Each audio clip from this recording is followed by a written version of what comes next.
Namaskar students, today we'll be going to a contemporary subject, current events on the international relations, and that is about the US presidential elections 2020.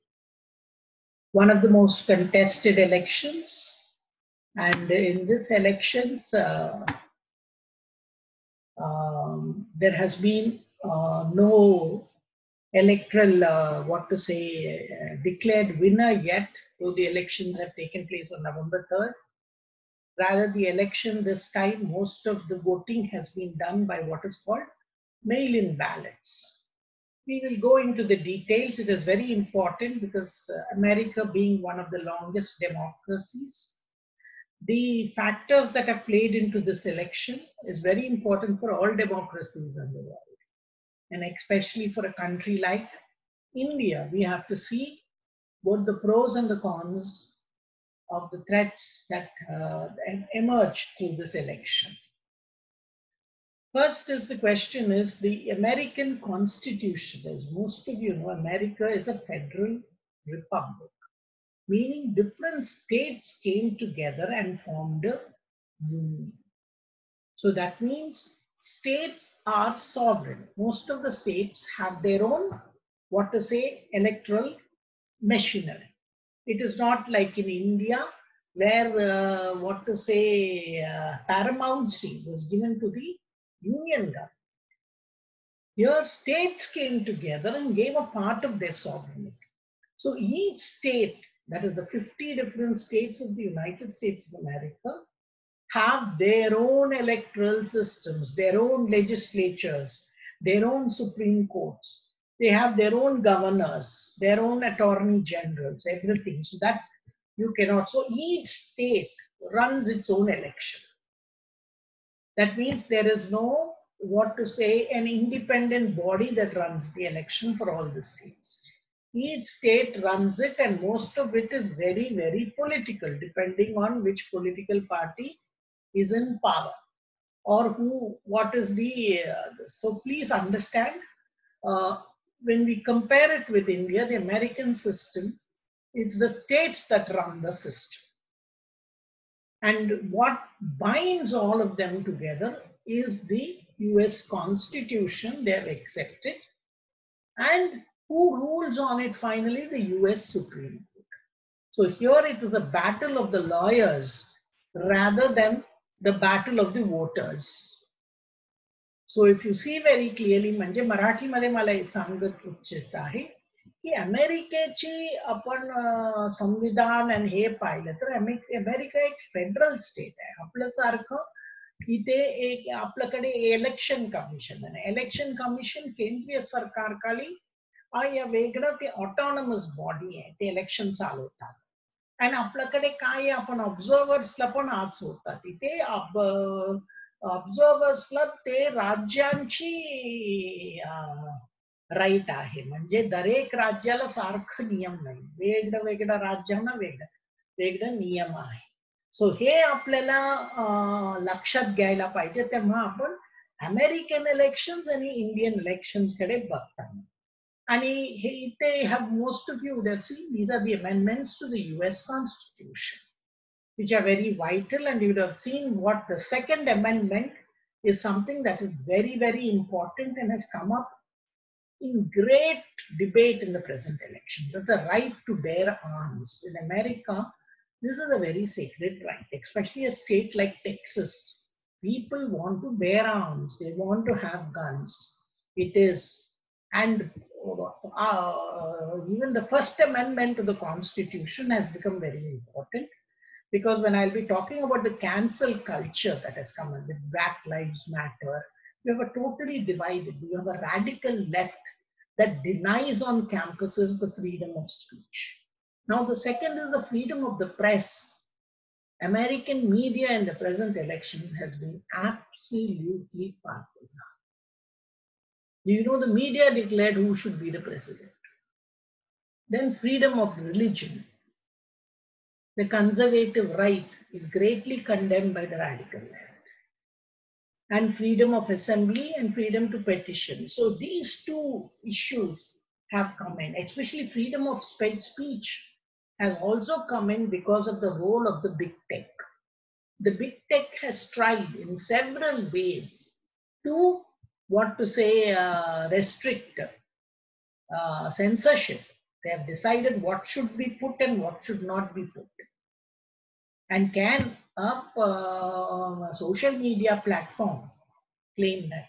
This is before the Congress and the Senate, and there is a huge discussion going on against this.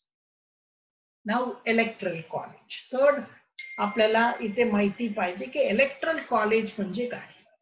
अमेरिकामध्ये नुसतं तुम्हाला हे असून popular vote जिंकून चालणार. 50 राज्य आहे आणि हा 50 राज्य सगळ्यांना त्यांची काय रिप्रेझेंटेशन पाहिजे म्हणून ते एकत्र येऊन दरेक राज्याला, तुम्ही इथे पाहिलं तर दरेक राज्याला इलेक्ट्रल वोट्स आहेत. आणि ते अतिशय महत्वाची राज्य तुम्हाला जिंकायला लागणार आहे ते कॅलिफोर्निया 55, टेक्सास 38, फ्लोरिडा 29 आणि परत तुम्हाला वरती मिशिगन 29 आहे. सो हे राज्यांचे अतिशय महत्वाची म्हणजे मोठा राज्य आहे, त्यांची वोट मिळवणं अतिशय काय आपण म्हणू शकतो अतिशय महत्वाची आहे. Because the winning candidate has to get 272. The total electoral votes are 538 and you have to get 232. In this election, you will see the blue are the states that have gone to Biden, and the red are the ones that have gone to Donald Trump.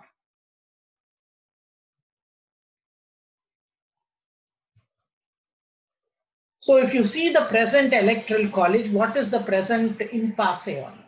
Many states have not called in the election. Every county has to certify the election and then the state certifies the election. Unless that certification comes about, that state's vote is not decided.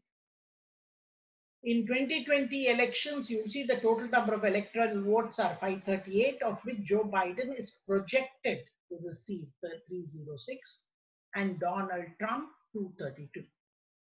The appropriateness of electoral college system is a matter of ongoing debate. Supporters argue that it is a fundamental component of American federalism by preserving the constitutional role of the states in presidential elections. They think every state should be given equal importance. Just because of population, if you go, then New York and California will decide who will be America's president.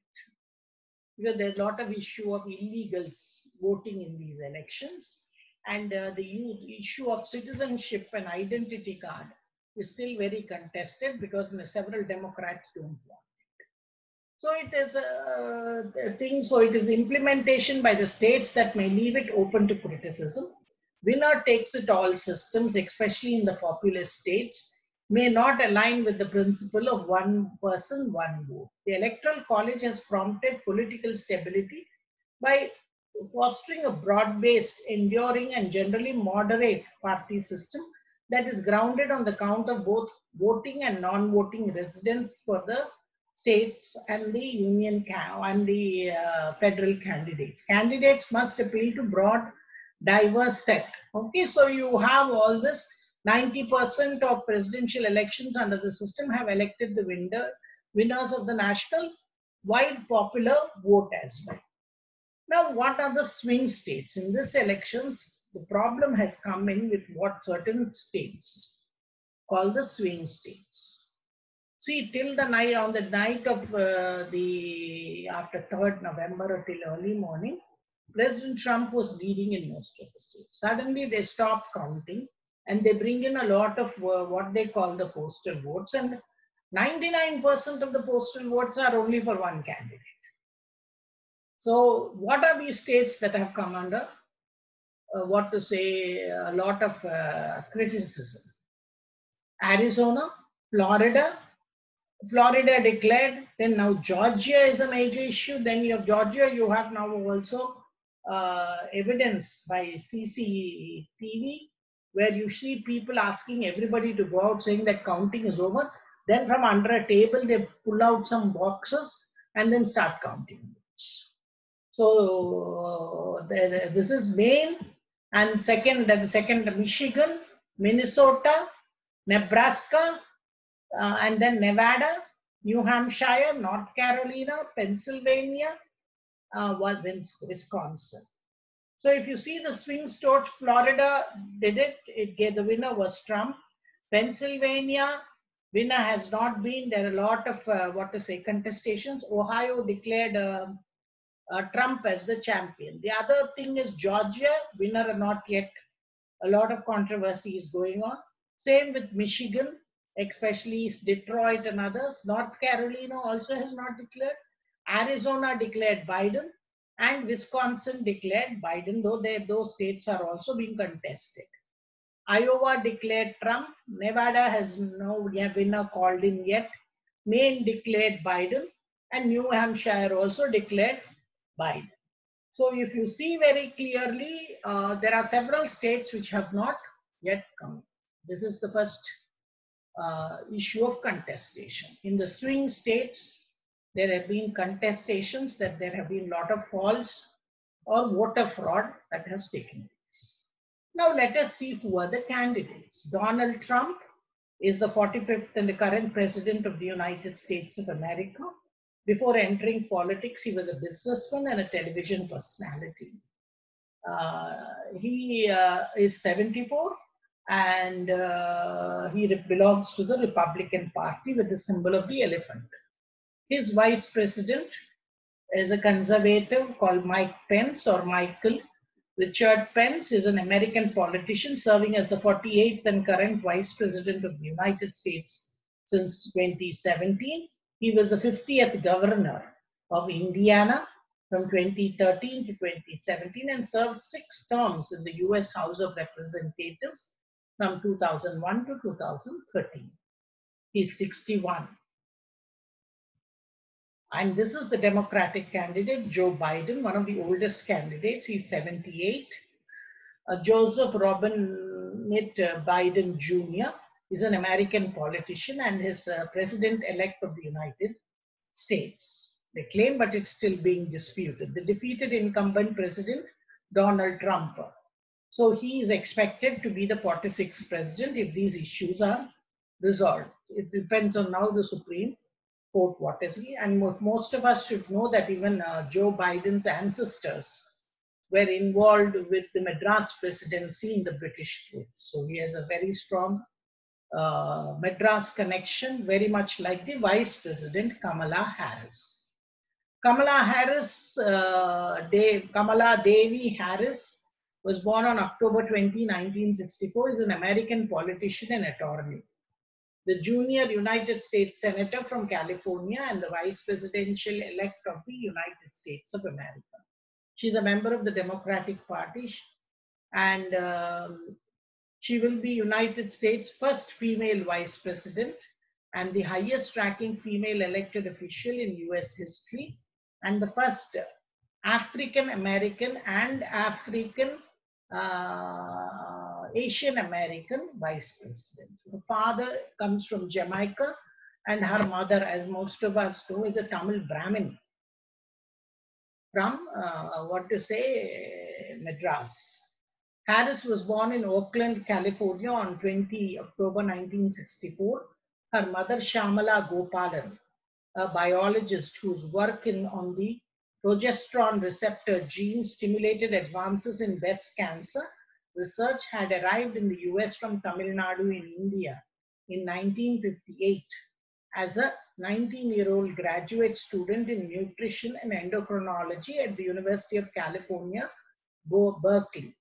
Gopalan received her PhD in 1964. Her father, Donald J. Harris, is a Stanford University professor emeritus of economics who arrived in the US from British Jamaica in 1961 for graduate study at UC Berkeley, receiving a PhD in economics in 1966. Along with her younger sister Maya, Harris lived in Berkeley, California, briefly on Olivia Street in central Berkeley, and then a duplex at Bancroft's Way in West Berkeley, an area often called the Flatlands, or with a significant black population. Both her parents divorced when they were young. And this is her Indian family, that is her mother's family, with her grandparents, Kamala Harris.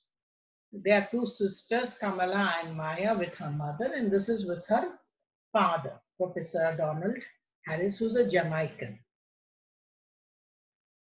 Now, the 2020 elections, if most of us sees the 59th presidential election, the Democratic, as we have seen that it has certain important things. What to say, the election had the highest voter turnout since 1900, with each of the two main tickets receiving more than 74 million votes, surpassing Barack Obama's record of 69.5 million votes from 2008. This is something that is very surprising, especially for a very lackluster candidate like Joe Biden. But then elections are elections, one cannot predict them. And here the Electoral College, if most of us see, will have to be officially counted by Congress on 6th of January 2021. Now, when results are contested, what do? You have a recount. Unresolved by deadline, resolved by state government steps in. Then results are certified. No recounts or lawsuits. Then you have Electoral College votes, no majority votes for president. One candidate wins majority, president-elect. Please remember that this is not the first election in the United States that has been contested. The first election to be contested was 1800 between Thomas Jefferson and Aaron Burr. Each received 73 electoral votes. In the event of a tie in the Electoral College, the Constitution leaves it to the House of Representatives to decide. Each state delegation gets a single vote in a so-called contingent election. When this voting commenced in February 1801, there were 16 states, each with one vote, and an absolute majority of 9 was required to win. But neither Jefferson nor Burr could eke out a clear victory. The House members voted an astonishing 35 times over a week, unable to declare a winner. In 1824, then later Thomas Jefferson was declared the winner. In 1824, Andrew Jackson won the most votes in the Electoral College, as well as a popular vote in a race with 3 other presidential candidates. Others were Henry Clay, John Quincy Adams, and William H. Crawford. But Jackson did not receive the majority of the 131 electoral votes required to win. When the vote went to the House, Clay, the Speaker of the House, threw his support to Adams, who emerged victorious in a stunning upset. Jackson, who won the presidency 4 years later, was furious, believing he should have been the winner, and Clay tampered with the election by supporting Adams. This was the last time a presidential election went to the House for an up and down vote. Contested elections. Again, by most accounts, the most controversial election is the 1876 matchup between Republican Rutherford Hayes and the Democrat Samuel Tilden. Although the contest was held at the end of the Civil War and Reconstruction was well underway, the country was divided by the conflict. Back then, the demographics of the two major political parties were geographically flipped from how we perceive them today. The Republicans were popular mostly in the North, in former Union states, and among black voters in the South, while Democrats were powerful among white voters in the South. Historians have noted that both Democrats and Republicans committed election fraud, but there was also widespread violence against black voters in the South and voter intimidation by Democrats. In the end, Tilden, the Democrat, won the popular vote. Republicans challenged the results in 3 southern states, Louisiana, Florida, and South Carolina. which submitted two different sets of returns showing a different winner to the Electoral College. Oregon also was subjected to two sets of returns. The Compromise of 1877. In January 1877, Congress established a bipartisan commission comprising 15 members of Congress, 7 Democrats, 7 Republicans, and 1 independent, and the Supreme Court to decide how to allocate the disputed Electoral College returns. There were accusations of chicanery on both sides, but ultimately, in what became a compromise of 1877, Democrats decided to allow Hayes to become the president in exchange for the removal of federal troops from the South and an end to Reconstruction. In 1900, elections saw a rematch of familiar political foes. William McKinley and William Jennings Bryan once again faced off for the highest office of the land. After winning the Republican nomination by acclamation, McKinley and Roosevelt would go on to win the 1900 election in a landslide. 1960 election, which featured the first televised debates, was incredibly close. Nixon, the sitting vice president, lost the popular vote to Kennedy, John Kennedy, then a Massachusetts governor, by 113,000 votes of the 68 million cast, a minuscule margin of 0.2%, while Kennedy captured seemingly commanding 303 electoral college votes compared to Nixon's 219. Even those numbers were a bit misleading. California, for example, was originally called for Kennedy, but Nixon ended up with the state's 32 electoral votes on November 17th after absentee ballots were tallied. That such a crucial state was so close shows the down-to-the-wire nature of the race. But there was also accusations that the Kennedy camp had engaged in election tampering. In Illinois, he won by 8,800 votes, mostly clustered in Chicago, which was run by Mayor Richard J. Daley. The Democratic machine in Chicago was long suspected of interfering in elections, though nothing was ever proven.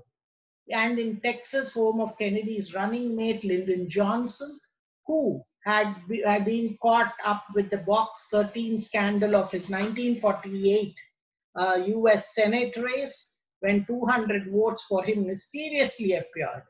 Kennedy won by only 46,000 votes. Together, Illinois and Texas had 51 electoral votes. And flipping them from Kennedy to Nixon would have handed Nixon the election. Now 2000 election, or what is called the hanging chads. The 2000 election between George W. Bush and Al Gore became one of the most memorable and unusual in modern history when it came down to the so-called hanging chads and a mere 537 votes in Florida. On election night, Gore had captured the popular vote, but the results were too close to call in Florida. Some networks initially called the state with 25 electoral votes for Gore, then retracted and called it for Bush. At one time, Gore called Bush to concede. Then, in an extraordinary move, called back in a matter of hours to retract his concession. Ultimately, the fight went all the way to the Supreme Court in the decision of Bush versus Gore, which ended with the recount in Florida and Bush winning by 537 votes, a margin of 0.009%, and this put him over the top to clinch victory with 271 electoral votes. Now, in this election, what are the issues that any of us should be greatly worried about? In a democracy, what is the most important? म्हणजे लोकशाहीमध्ये अतिशय महत्त्वाची गोष्टी काय? First is the issue of electoral credibility. Among the nearly 2,000 registered voters they questioned nationwide, 70% of the Republicans said they didn't believe the 2020 elections was free and fair. More than 10% of the Democrats doubted so as well. Among those skeptics, 78% believed that mail-in voting led to widespread voter fraud, and 72% believed that the ballots were tampered with. Of those, 84% said it benefited Biden. It strains credulity to imagine otherwise how, despite virtually no campaign, Joe Biden managed to beat Barack Obama's 2012 re-election tally by a staggering 50 million votes to become one of the most popular president or the most popular president in American history. This is unimaginable. In doing so, Biden also allegedly trampled Trump, who had gained more than 10 million votes, a 73 million plus total since his 2016 election victory. Next issue that comes in for a democracy is, see, electoral credibility is the loser should be convinced that he lost the election. Here, neither the winner is convinced that he could win with by such numbers, and the loser is not convinced. So the President Trump has not conceded defeat. There is a mounting evidence that election fraud has been indeed being targeted on Georgia and other swing states. A lawsuit filed by a former federal prosecutor, Sidney Powell, cites 30 allegations of electoral fraud and other illegal and irregular activities in Georgia's recent election process. Among this, the suit charges based upon sworn witnesses and expert affidavits. Like in India, when there is a contest, it is the election commission that decides. Here it is not. Here you have to have lawyers. Lawyers make a lot of money, and the judges with it. But judges are politically appointed in every state. No, they are not independent by any stretch of imagination. So here it is a very different process. The software, you see, in India, if you allege that there is a fraud, immediately the voting is stopped and repolling can be ordered immediately by the election commission. Here nothing goes on, everything has to go to the courts. That the software used by the Dominion voting systems had been allegedly accessed by agents of malicious actors such as China and Iran in order to monitor and manipulate elections. Between 31,559 and 38 absentee ballots were returned by Republican voters but were not counted. More than 20,000 absentee or early voters in Georgia voted even though they had moved out of the state, and authorities lied by using falsely claimed Fulton County counting station water leak as an excuse to banish observers. Highly organized and determined election racketeers have already begun to double down on repeat efforts to capture 2 Republican-held Georgia U.S. Senate seats through a massive vote hijacking effort. So the whole process is being questioned today, and or what you see today is only both sides. There is a huge divide. Another question that comes in America is, in no other democracy do they permit what is called this mail-in ballot system. And here one major problem that has come up with this mail-in ballot system is what is called ballot harvesting. When electors vote by mail, typically 2 options of returning their completed ballots, by mail or dropping it at a polling location. Ballot harvesting is when a third party collects the ballot, where individuals take advantage of the latter option and collect voters' completed ballot to drop them off at the polling station. May seem like a kind gesture to assist voters in submitting their ballots. Ballot harvesting can severely undermine the fairness and honesty of elections. Why? First reason is, the first threat stems from the lack of oversight given to the handling of ballots. In vote by mail systems and the chain of command mail ballots pass through once they leave the supervision of the election officials. During the election cycle, election administrators are asked with maintaining and transporting thousands of ballots. But ballot harvesting puts the same power not in the hands of trained election officials, but in the hands of private citizens with minimal accountability. Ballot harvesters have the ability to choose which collected ballots to return and which to discard. These harvesters can choose to only return ballots that vote in favor of their desired party or candidate and discard those that do not. Many people say This has happened in high numbers in this election. Second threat is the influence of these ballot harvests can have on how and if an elector votes. When a voter requests to receive their ballot by mail, it does not necessarily mean that the voter will choose to complete and return their ballot. But when a ballot harvester approaches a voter who has yet to complete his or her ballot, the voter may feel pressured to vote in a certain way or maybe even given gifts.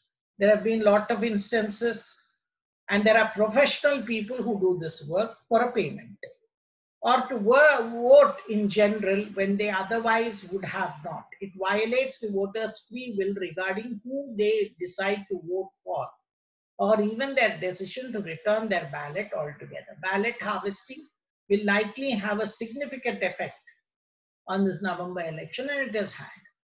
The lack of administrative oversight under vote by mail election systems affords too great an opportunity for ballot harvesters to undermine the fairness and honesty of elections and further interfere with the free will and autonomy of voters, who alone have the responsibility to determine who to vote for or whether to vote at all.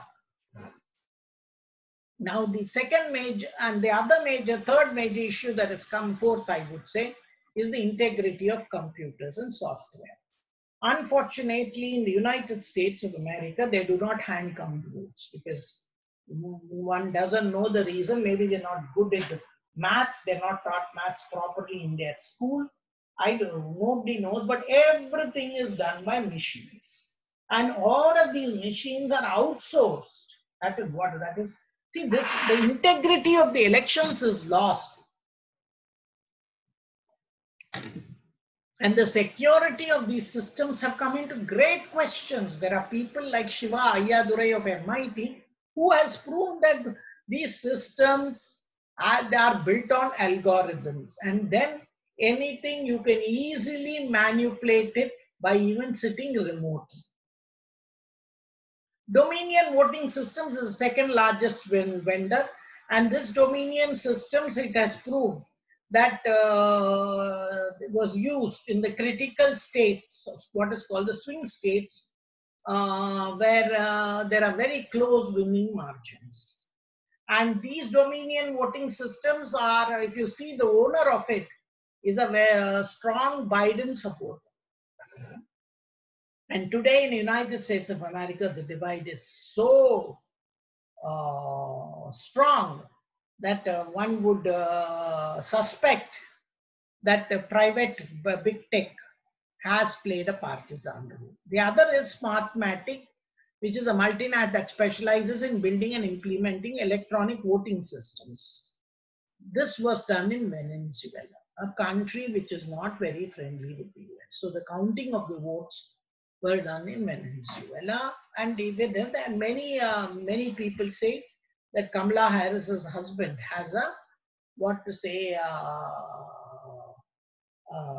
he partially has ownership of this election, the system, meaning everything is done electronically, even the counting is done electronically. So these, and then what happens is certain counties which have refused to certify these elections, any system, financial, voting or otherwise, is repeatable and dependable, should be used. To demand certification of patently inaccurate results neither serves the objective of the electoral system nor satisfies the legal obligation to certify the electronic recount. They are not doing a human recount. One doesn't understand why. Is it because they don't have enough number of people who can count? They are not tallying signatures. And certain ballots have just come back only with the vote for the president. The other, they are not voted. So there are a lot of issues that, they are refusing to even address. Glitches, dead persons voting, out of state voters, illegals, no signature check, postal votes dumped in huge numbers, all for one candidate, no observers allowed, especially that from the Republican Party. Divided country. please understand this election is very, very strongly what Rush Limbaugh said. There cannot be a peaceful coexistence between liberals and conservatives. I actually think that we are tending towards secession. The other issue that is coming in is what we call cancel culture. You must have seen the whole movements in Seattle, and this Black Lives Matter now poses a real threat to intellectual freedom in the US. Canceling, by contrast, seeks to organize and manipulate the social and media environment in order to isolate, deplatform, intimidate ideological opponents. Meaning, you don't like somebody's opinion, you don't even allow them to come onto the campus. That media, on that media channel also you can't invite. New York Times or anybody who wanted, for example, when a Republican senator wrote an open-ed article called Cotton, the poor man had to lose his job because I believe the black reporter said that what he says is very threatening to them. See, this type of, it's about shaping the information battlefield, not seeking the truth.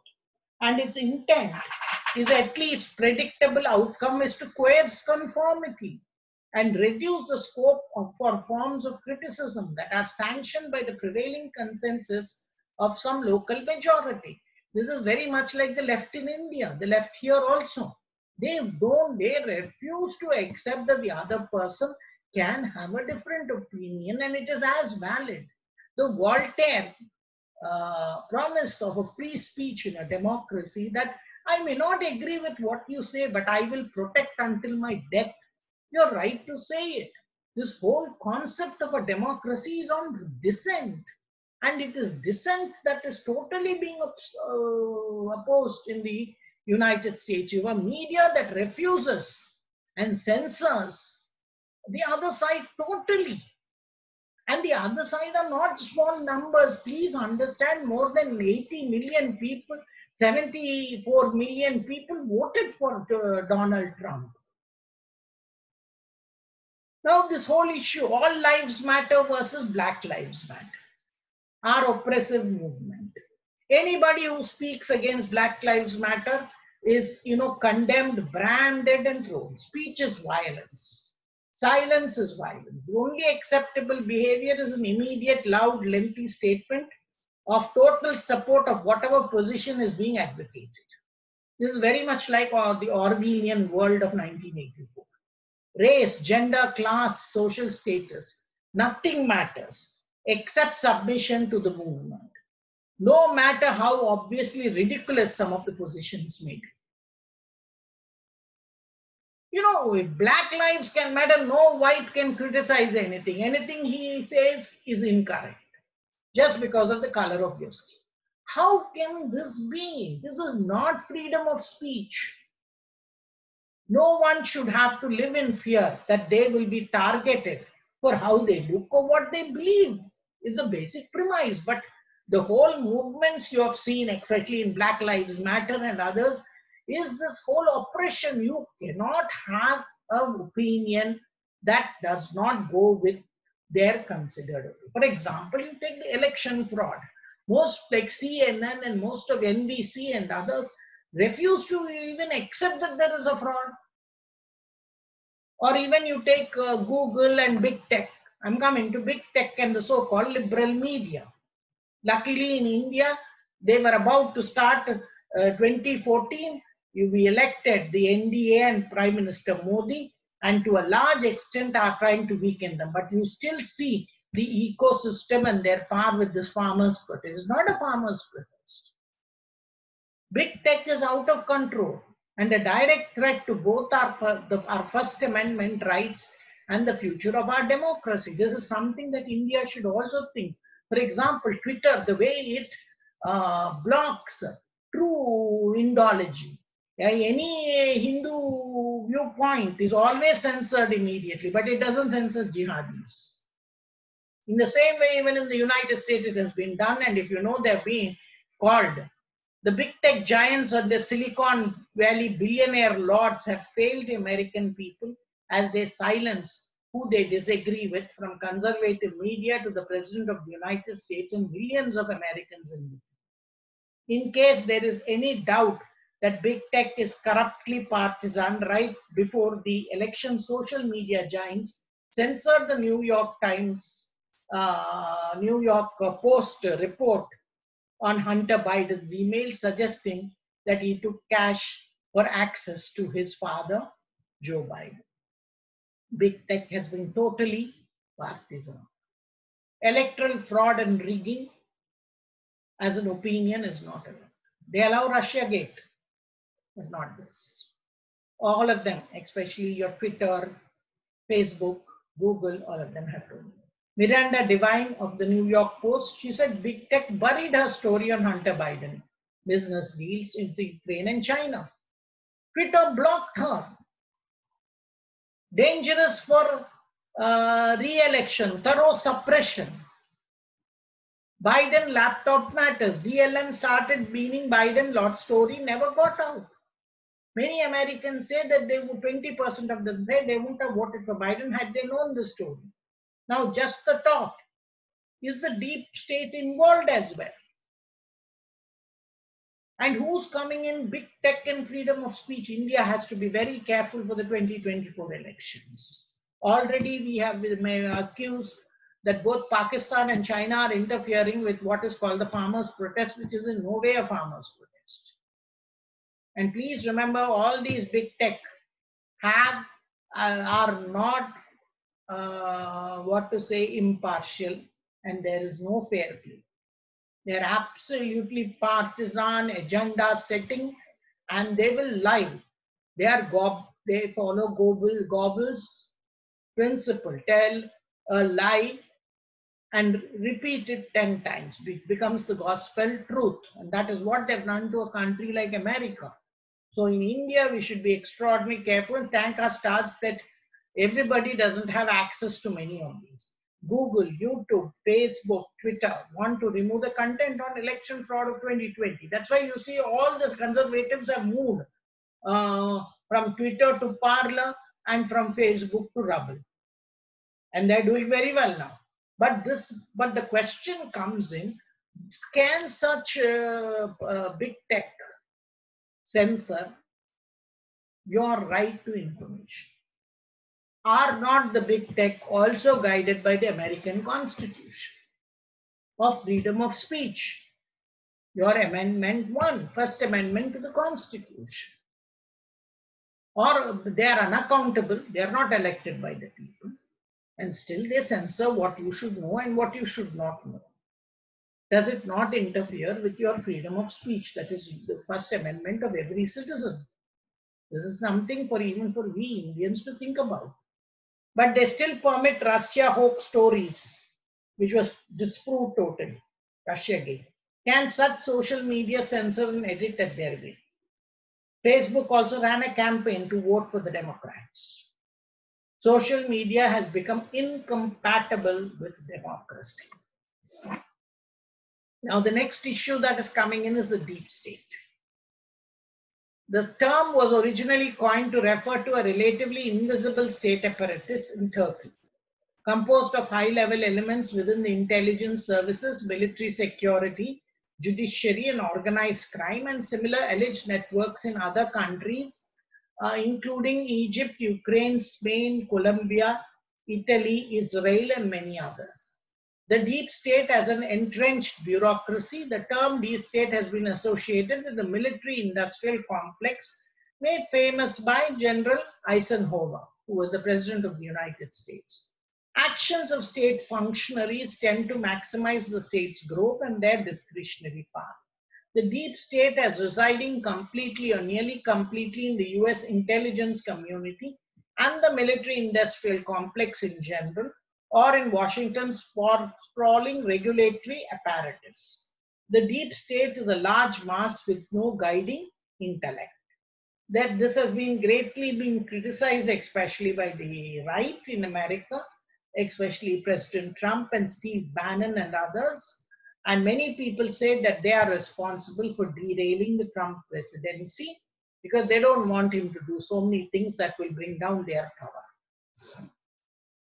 Now the US government, what is the present status of the whole thing? Most of us should know that today still the elections have not been called, and there is big tech and media which is censoring information. As of now, Texas state, the Republican Attorney General Ken Paxton on Tuesday filed a lawsuit in the US Supreme Court to invalidate presidential election results in the swing states of Pennsylvania, Georgia, Wisconsin, Michigan, and others. The law state asserts unlawful election results in these 4 states, which President-elect Joe Biden won, should be declared unconstitutional. What is the reason behind this? It says that the contract that all states have signed when they joined the American Union was that all of them will have laws for voting for the president, which would be very similar, and you cannot make last minute changes. And if you see, many of these state legislatures have used the corona pandemic as an excuse to unlawfully change their election result. And please remember, another 18 states have also joined Texas, supporting Texas. They are Missouri, Alabama, Arkansas, Florida, Indiana, Kansas, Louisiana, Mississippi, Montana, Nebraska, North Dakota, Oklahoma, South Carolina, South Dakota, Tennessee, Utah, and West Virginia.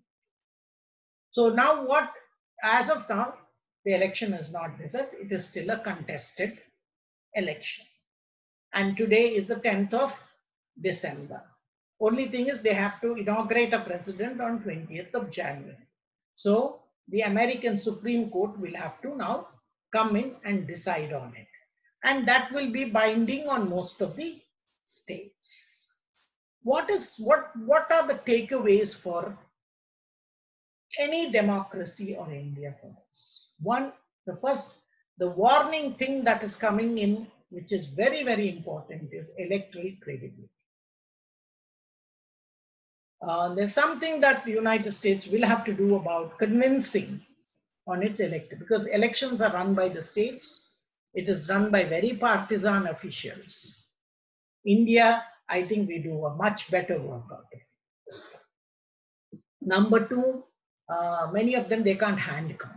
When you ask for recounting, it is again the same machines which do it. They don't do any hand count. One doesn't understand the reason. The number of voters they have here is much, much lower than what we have in India. Political legitimacy becomes very important, because the loser has to be convinced that he or she lost the election.